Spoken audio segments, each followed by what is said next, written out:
Saat Anda melihat penggambaran agama Hindu yang populer, Anda akan menemukan gambar dewa berkepala gajah. Dewa tersebut adalah Ganesha.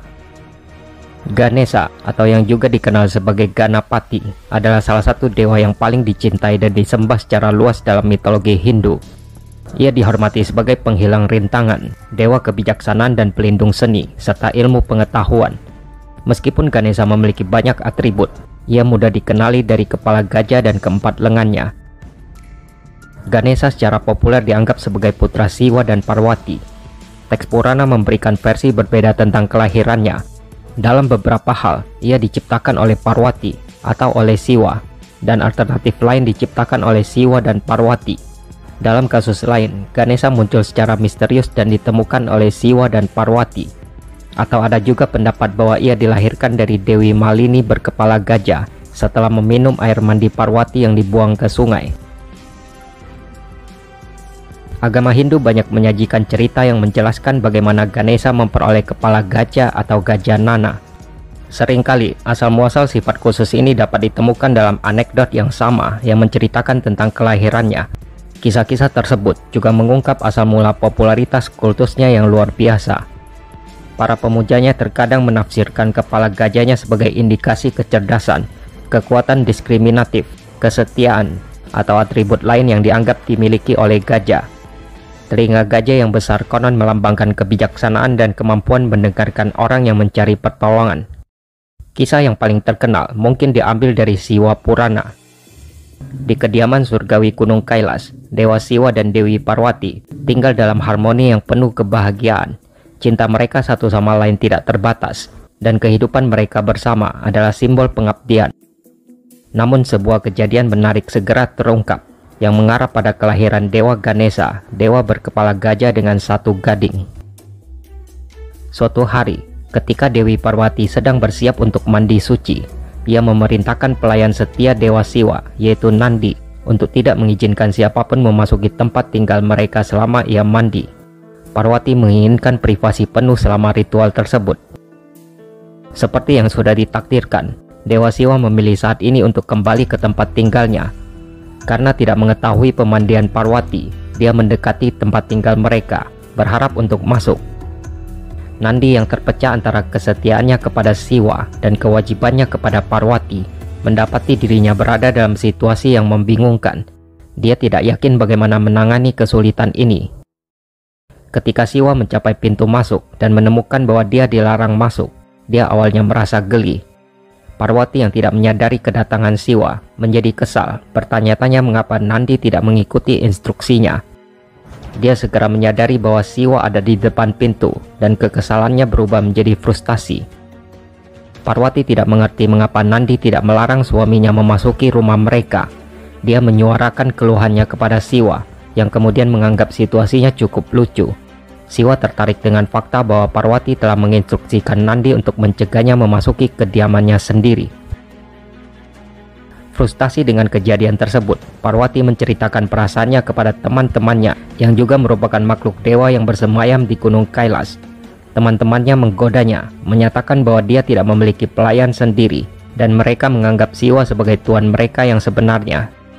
Kata-kata ini menyentuh hati Parwati, membuatnya memikirkan solusinya. Salah satu teman Parwati mengemukakan ide unik untuk memastikan bahwa seseorang berhutang kesetiaannya hanya kepada Parwati dan bukan kepada Siwa. Dia mengusulkan untuk menciptakan pendamping untuknya. Pendamping ini akan menjadi pelayan setianya, melindungi privasinya selama ritual sakralnya. Terinspirasi oleh ide ini, Parwati memutuskan untuk melanjutkan. Dia mengumpulkan pasta kunyit yang secara tradisional digunakan saat ritual mandi dari tubuhnya sendiri. Dengan pasta suci ini, dia mulai menciptakan seorang anak laki-laki yang tampan dan tegap. Cinta dan pengabdiannya menanamkan kehidupan ke dalam bentuk yang dia ciptakan, dan anak laki-laki itu menjadi hidup dalam pelukannya. Dipenuhi dengan kasih sayang keibuan, Parwati memeluk anak laki-laki itu dengan penuh kasih sayang. Parwati lalu memberinya tugas serius, menjaga pintu dan tidak mengizinkan siapapun masuk tanpa izin jelas darinya. Seiring berjalannya waktu, Dewa Siwa kembali ke tempat tinggalnya. Tidak menyadari kehadiran anak laki-laki yang baru diciptakan. Saat dia mendekati pintu masuk, anak laki-laki itu menghalangi jalannya, bertekad untuk melaksanakan perintah ibunya. Siwa yang terkejut dengan penampilan dan otoritas anak laki-laki itu, berusaha menjelaskan identitasnya dan tempat yang seharusnya di tempat tinggal tersebut. Namun anak laki-laki itu dengan tegas menyatakan bahwa tak seorang pun bisa memasuki aula ini tanpa izin ibunya. Tidak terpengaruh oleh desakan Siwa, anak laki-laki itu menggunakan tongkat untuk mencegah Siwa masuk. Marah karena pembangkangan anak laki-laki itu, rasa geli Siwa berubah menjadi kemarahan. Percaya bahwa dia bukan anak biasa, Siwa memerintahkan para pengikutnya untuk menangkap anak itu. Tapi yang membuat Siwa heran, anak itu sendirian mengalahkan mereka semua. Berita tentang pertempuran tersebut sampai ke Parwati melalui teman-teman dewanya, yang dengan cepat menyampaikan kejadian tersebut kepadanya. Parwati menyadari bahwa anak laki-laki yang diciptakan untuk melindungi privasinya memang menjalankan tugasnya dengan dedikasi yang tak tergoyahkan. Siwa yang tidak terpengaruh oleh kekalahan sebelumnya tetap bertekad untuk memasuki tempat tinggalnya. Dia mengirim seluruh pasukannya untuk menangkap bocah itu. Menyaksikan perjuangan gagah berani putranya, Parwati memanggil kekuatan ilahi, memanggil Kali dan Durga untuk berdiri di sisi putranya. Pasukan Siwa bahkan secara keseluruhan terbukti tidak berdaya melawan kekuatan gabungan dari mereka. Para penggiring Siwa lari ketakutan, dikalahkan oleh kehebatan luar biasa anak laki-laki itu. Siwa menyadari gawatnya situasi, meminta bantuan Dewa Wisnu dalam pertempuran. Wisnu lalu bergabung dengan Siwa, berkelahi dengan anak laki-laki itu. Saat pertempuran berlangsung, Siwa dalam kecerobohannya melemparkan trisulanya yang tangguh ke arah anak laki-laki itu. Tragisnya, trisula menemukan sasarannya, memenggal kepala anak laki-laki itu dari tubuhnya. Setelah tindakan yang menghancurkan ini, Siwa menyadari betapa beratnya tindakannya. Dia diliputi kesedihan dan penyesalan. Parwati setelah mendengar pertarungan tidak adil yang telah terjadi, menjadi marah dan bertekad untuk memberikan keadilan kepada putranya. Hancur karena kematian putranya yang terlalu dini, Parwati memutuskan untuk mengambil langkah drastis. Dia memutuskan untuk menghancurkan seluruh ciptaan dalam kesedihan dan kemarahannya. Para dewa karena takut akan akibat murkanya turun tangan, dipimpin oleh Dewa Brahma. Brahma dengan rendah hati mendekati Parwati, meminta belas kasihannya untuk menyelamatkan dunia dari kehancuran yang akan datang. Parwati dalam kesedihannya setuju untuk mengampuni dunia dengan dua syarat. Pertama, anaknya harus dihidupkan kembali, dan kedua, dia harus disembah di hadapan dewa-dewa lain. Kasihnya terhadap putranya tak tergoyahkan, dan kondisinya mencerminkan pengabdian keibuannya yang mendalam. Siwa yang kini sudah tenang dan menyadari besarnya tindakannya, menyetujui kondisi Parwati. Dia menginstruksikan Dewa Brahma untuk melakukan perjalanan ke utara dan mengambil kepala makhluk hidup pertama yang dia temui. Brahma mengikuti perintah Siwa dan memulai misinya. Tak lama kemudian, dia menemukan seekor gajah yang perkasa.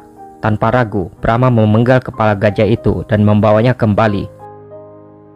Siwa dan Parwati dengan napas tertahan menyaksikan Brahma meletakkan kepala gajah di atas tubuh putra Parwati yang tak bernyawa. Brahma menggunakan kekuatan ilahinya, memercikkan air suci ke kepala dan tubuh, memohon berkah dari para dewa. Keajaiban terjadi di depan mata mereka ketika anak laki-laki itu hidup kembali, sekarang dengan kepala gajah menempel kuat di bahunya. Parwati sangat gembira dengan kebangkitan putranya, memeluknya dengan cinta yang tak terbatas. Dia kemudian berpaling kepada Brahma untuk memenuhi syarat kedua yang telah dia tetapkan. Para dewa, termasuk Dewa Indra, mengantar Siwa ke Parwati, di mana dia dengan rendah hati meminta pengampunannya. Siwa meminta maaf atas kesombongan dan tindakan impulsifnya, mengakui kesalahannya. Ia menyatakan, mulai hari ini, anak laki-laki gagah berani ini akan menjadi putranya. Dia akan disembah di hadapan semua dewa lainnya dan akan dikenal sebagai Ganesha, kepala pelayannya, serta penghilang segala rintangan. Dia dinyatakan sebagai Gajanana dan mewarisi status sebagai yang terdepan di antara para dewa dalam doa, serta gelar memimpin semua Gana atau Ganapati. Dengan kata-kata ini, Siwa dan Parwati berdamai, dan tempat tinggal ilahi mereka di Gunung Kailas sekali lagi menjadi surga cinta dan pengabdian. Bertahun-tahun kemudian, kejadian menarik lainnya semakin menyempurnakan penampilan unik Ganesha selama pertemuan yang menentukan dengan prajurit Brahmana Parasurama. Dedikasi Ganesha yang tak tergoyahkan terhadap tugasnya menyebabkan dia kehilangan salah satu gadingnya, selamanya menandai dia sebagai Ekadanta, dewa bergigi satu. Saat ini, Dewa Ganesha dipuja sebagai penghilang rintangan dan berkahnya dimohonkan sebelum memulai usaha penting apapun. Bentuk ikoniknya yang berkepala gajah terus memikat hati dan pengabdian jutaan orang di seluruh dunia, melambangkan kebijaksanaan, kecerdasan, dan kekuatan cinta seorang ibu yang tak tergoyahkan. Suatu ketika, di Gunung Kailas, kediaman Dewa Siwa dan keluarganya, Siwa dan istrinya Parwati terlibat dalam percakapan tentang hakikat kebijaksanaan. Mereka berusaha mengungkap rahasia mendalam yang bahkan luput dari perhatian para dewa sendiri. Percakapan itu lalu didengar oleh putra kesayangan mereka, Ganesha. Dengan keingintahuannya yang tak terpuaskan, Ganesha memutuskan untuk memulai pencarian untuk menemukan kebijaksanaan yang hilang, yang dicari orang tuanya. Siwa dan Parwati melihat tekadnya, memberkatinya dan memberinya tantangan khusus. Mereka memberitahu Ganesha bahwa untuk menemukan kebijaksanaan yang hilang tersebut, dia harus melakukan perjalanan ke 4 penjuru alam semesta, mencari makhluk paling berpengetahuan di setiap alam. Masing-masing dari makhluk ini memegang sebuah fragmen kebijaksanaan tertinggi, dan hanya dengan mengumpulkan keempat fragmen tersebut, Ganesha dapat membuka rahasia alam semesta. Ganesha dengan tekadnya yang tak tergoyahkan memulai pencariannya. Perhentian pertamanya adalah langit, tempat dia bertemu Dewa Brahma, pencipta alam semesta. Dewa Brahma membagikan pengetahuannya tentang siklus kosmik dan kelahiran bintang, memberikan potongan kebijaksanaan pertama kepada Dewa Ganesha. Selanjutnya Ganesha turun ke bumi, di mana dia bertemu dengan orang bijak Narada. Narada Muni mengajarinya tentang kekuatan empati dan kasih sayang, kebijaksanaan memahami emosi manusia, dan pentingnya cinta serta kebaikan. Ini adalah bagian kebijaksanaan yang kedua. Ganesha kemudian melakukan perjalanan menuju kedalaman lautan, di mana dia bertemu Dewa Laut Waruna. Waruna mengungkapkan rahasia keseimbangan dan harmoni di alam, pasang surut kehidupan, dan pentingnya kemampuan beradaptasi. Ini adalah bagian ketiga dari kebijaksanaan. Akhirnya, Ganesha berkelana ke jantung hutan lebat, di mana dia bertemu Agni, Dewa Api. Dewa Agni memberikan pengetahuan tentang transformasi, kemampuan untuk mengubah tantangan menjadi peluang, dan api ketahanan abadi. Ini adalah bagian kebijaksanaan yang keempat dan terakhir. Dengan keempat bagian kebijaksanaan yang dimilikinya, Ganesha kembali ke Gunung Kailas. Ilmu yang diperolehnya dibagikan kepada orang tuanya Dewa Siwa dan Dewi Parwati. Bersama-sama mereka menyadari bahwa kebijaksanaan bukan hanya tentang mengetahui fakta atau rahasia alam semesta, namun juga tentang memahami keterhubungan segala sesuatu dan menggunakan pengetahuan tersebut untuk membawa keselarasan dan kebahagiaan bagi dunia. Oleh karena itu, Ganesha sang penyingkir rintangan yang bijaksana dan penuh kasih sayang, terus mengilhami orang-orang untuk mencari kebijaksanaan, tidak hanya untuk keuntungan pribadi, tetapi juga demi kemajuan semua makhluk di alam semesta. Kisah ini menyoroti pencarian Ganesha akan kebijaksanaan, dan bagaimana perjalanannya membawa pada pemahaman yang lebih dalam tentang keterhubungan semua pengetahuan, dan pentingnya menggunakan kebijaksanaan untuk kebaikan yang lebih besar. Hal ini mencerminkan prinsip-prinsip inti mitologi Hindu, di mana para dewa dan dewi seringkali memulai perjalanan epik untuk menemukan kebenaran mendalam tentang alam semesta dan diri mereka sendiri.